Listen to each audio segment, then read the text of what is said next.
আজি আপোনালোকৰ সন্মুখত থিয় হৈ মই গৌৰৱেৰে সৈতে ক'ব খুজিছো আৰু মাত্ৰ 903টা নিযুক্তি হলেই আমি 1 লাখ নিযুক্তিৰ সেই মাইলৰ খুঁটাত গৈ আমি থিয় হ'ম।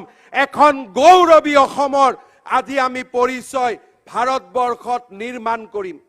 শ্ৰদ্ধাৰ ৰাইজ, আপোনালোকে আশীৰ্বাদ কৰিব। 1 লাখৰ দেওনা পাৰ হৈ গৈ এতিয়া চৰকাৰী নিযুক্তিক 1.5 লাখলৈ লৈ যোৱাৰ বাবে আমি ধাৱমান হ'বলৈ সংকল্প গ্ৰহণ কৰিছো।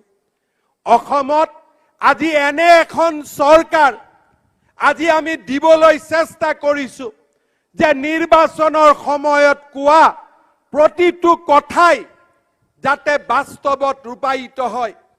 মই নিজেও জানো অসমত জনসংখ্যাৰ যি পৰিৱৰ্তন হৈছে, জনগাঁথনিৰ যি পৰিৱৰ্তন হৈছে, এই পৰিৱৰ্তনে অসমৰ খিলঞ্জীয়া লোকক আজি এক ৰক্ষণাত্মক পৰিৱেশলৈ ঠেলি দিছে।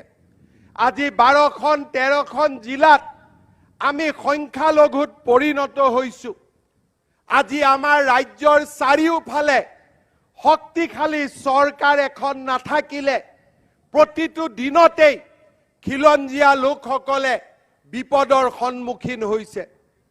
মই বিশ্বাস কৰোঁ মই সূৰুজৰ পোহৰ নহয়, সূৰুজৰ দৰে মোৰ শৰীৰত পোহৰ নাই, কিন্তু এডাল মমৰ দৰে শেষ হৈ নোযোৱালৈকে অসমৰ খিলঞ্জীয়া লোকসকলৰ আশাৰ সেই দীপ্তমান পোহৰ হৈ মই জীয়াই থাকিব বিচাৰো।